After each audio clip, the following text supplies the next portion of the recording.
The patented ultrasonic technology ensures highly economical welding results and is particularly low in emissions.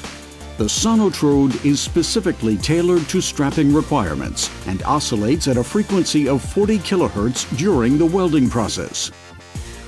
The energy required for welding is directly applied in the joining zone of the strap ends. The high-frequency oscillation of the sonotrode produces molecular friction in the joining zone and plastifies the material. During welding, the molecular chains are reordered along the melt flow. Upon cooling under joining pressure, the top quality welding of the strap ends is achieved.